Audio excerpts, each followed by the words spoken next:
Bonjour à tous, je m'appelle Pauline Léniaud et j'ai hésité, pour tout vous dire, à dire que ma plus grande fierté, c'est d'être avec vous aujourd'hui. J'ai hésité à prendre mon téléphone, à me faire un petit selfie avec vous tous. Je me suis dit que ça serait sympa. Mais bon, finalement, on va faire les choses différemment. Et donc, je vais vous parler de ma plus grande fierté, ou en tout cas l'une de mes plus grandes fiertés. Peut-être que vous ne me connaissez pas, donc je suis la fondatrice de la marque de joaillerie Gemio, également d'un podcast qui a changé plein de fois de nom. Il s'est appelé d'abord Le Gratin, La Crème de la Crème, également le podcast de Pauline Léniaud. Donc n'hésitez pas à y jeter un œil. Et donc évidemment, je pourrais vous parler de toutes ces histoires, de l'histoire de la création de Gemio, je pourrais vous parler de l'histoire de mon podcast, je pourrais également vous parler des formations que j'ai lancées pour aider des entrepreneurs à se développer.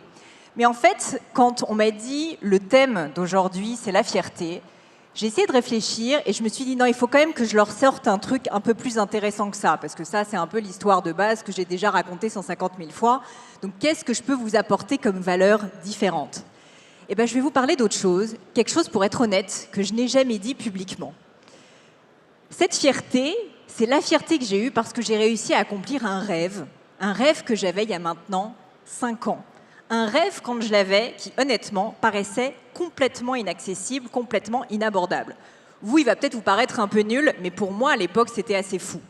Ce rêve, c'est quoi ? C'est que je voulais être à la tête de 2 entreprises que je posséderais, des entreprises donc, dont je serais propriétaire, actionnaire majoritaire, et qui seraient rentables et florissantes, c'est-à-dire en fort développement.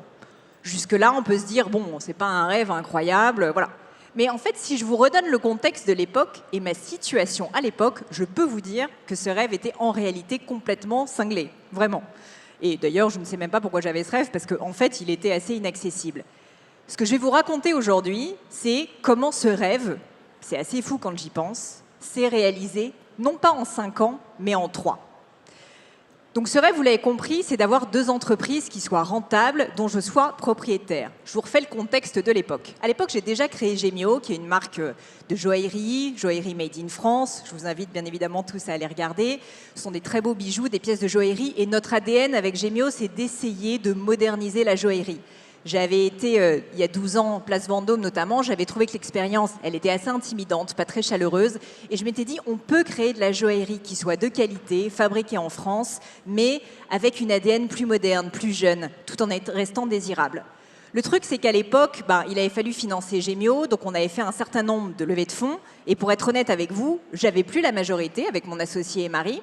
Et puis d'autre part, l'entreprise se portait pas mal, mais c'était pas incroyable. Il y avait on avait fait des erreurs d'association, des erreurs de recrutement, un peu le grand classique. Et donc l'entreprise se portait pas mal, mais il y avait un peu une ambiance toxique. En tout cas, j'avais pas du tout la majorité. Et franchement, on était un peu dans un point de, pas de non-retour, mais un point où franchement, je savais pas tellement comment j'allais réussir à retourner la situation.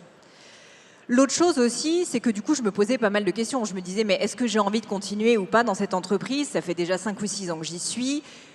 Est-ce que je continue ? Et donc, c'est à ce moment-là que j'ai eu ce rêve et que je me suis dit, moi, ce que je veux, c'est être à la tête de 2 boîtes rentables. On va pas rentrer dans le pourquoi, mais c'était mon rêve. Qu'est-ce qui s'est passé ? Eh bien, je vais vous le raconter. Il y a eu en réalité 3 étapes qui sont à l'origine de ce retournement complet de situation. Étape numéro 1, parce que justement, j'étais un peu au fond du trou à l'époque, il faut être honnête, et ma situation était un peu pourrie. J'avais cette entreprise, mais elle se portait moyennement. J'étais plus actionnaire majoritaire, etc. Je me dis, OK, je vais lancer un podcast. À l'époque, c'est mars 2018, les podcasts, ça n'existait quasiment pas en France. Moi, je me mets à écouter des podcasts américains parce que j'avais besoin, franchement, de me ressourcer, j'avais besoin de trouver quelque chose et de m'inspirer. Et donc, je me mets à en écouter, à en consommer de manière dingue, et je me rends compte que c'est formidable, que ça m'inspire, que ça me donne plein d'idées. Et quand je vais sur l'Apple Store français, je me dis, mais c'est fou, il n'y a que les grosses têtes, RTL, mais il n'y a pas de podcast natif, et il n'y a pas de podcast sur l'entrepreneuriat. Je lance le mien. J'avais peu d'ambition à l'époque, je me dis, je ne sais pas si ça va marcher, je vais faire 3-4 épisodes, et puis on verra bien. 5 ans plus tard, le podcast de Pauline Léniaud rassemble 500 000 écoutes par mois. C'est un podcast référent aujourd'hui sur le monde du business en France. Et puis au-delà de ça, ça m'a permis de créer une communauté sur les réseaux sociaux, Instagram, LinkedIn, qui est l'une des plus références dans le secteur de l'entrepreneuriat en France. Mais un peu sur un malentendu, honnêtement, parce que je n'avais pas du tout prévu de me lancer là-dedans. Ça, c'est l'étape numéro 1. L'étape numéro 2, c'est ce podcast me fait créer une communauté, comme vous avez compris. Et un peu par hasard, des gens commencent à me suivre. Ils me posent des questions. « Ah, Pauline, mais toi, comment t'as fait chez Gemio ?» Nanana. Le truc, c'est quand on a 150 000 followers, on ne peut pas répondre à tout le monde. Et donc, au bout d'un moment, je me dis, mais je vais essayer de scaler ce business, parce que bon, j'étais quand même entrepreneur, donc on ne se refait pas. Et je me dis, faut que je lance des formations, parce que les gens n'arrêtent pas de me demander des conseils, mais je ne peux pas répondre à tout le monde. Je vais faire des contenus qui soient hautement scalables, hautement diffusables. Et donc, je lance en 2020, en plein confinement, puisqu'en plus, à l'époque, on n'avait pas grand-chose à faire, il faut se le dire.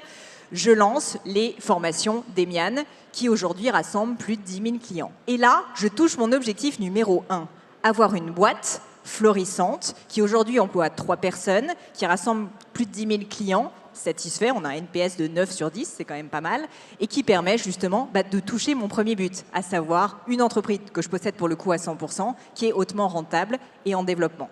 Check. Deuxième chose, enfin plutôt troisième chose, troisième étape, là c'est la situation Gemio. Alors c'est plus compliqué parce que je vous remets le contexte, je suis plus propriétaire de l'entreprise, je suis encore actionnaire mais minoritaire, je suis dirigeante mais honnêtement ça se passe moyennement, qu'est-ce que je fais ? On a un concours de circonstances assez dingue et honnêtement, on a su saisir l'opportunité, mais c'est assez fou quand j'y pense. Il se trouve que notre fonds d'investissement de l'époque, qui sont des gens très sympathiques, ont un problème interne important. Déjà, premièrement, ils ont changé de stratégie. Ils ne veulent plus être dans le e-commerce et puis ils ne veulent plus être surtout dans le monde B2C. Ils veulent se focaliser sur le B2B SaaS uniquement. Donc autant vous dire qu'une marque de joaillerie, c'est pas trop leur cam. Deuxièmement, ils ont un problème interne. Et donc, ils souhaitent liquider certaines boîtes de leur portefeuille. En tout cas, se débarrasser de certaines boîtes de leur portefeuille. Et c'est là qu'on arrive avec mon mari et qu'on leur dit « on vous rachète les parts ». Et donc, c'est ce qu'on fait. Ça paraît facile à dire comme ça, mais en réalité, on s'est fortement endetté. Et quand il fallait signer le chèque, c'était pas facile. Mais tout ça pour dire qu'avec ces 3 étapes, en plus de 3 ans, mais 3 ans à peine quand on y pense, je suis passée d'une situation où franchement j'avais rien, juste un rêve un peu fou, à une situation dans laquelle j'avais réussi à l'accomplir. Comme quoi la morale de cette histoire, c'est qu'il faut oser rêver grand et la suite arrive toute seule.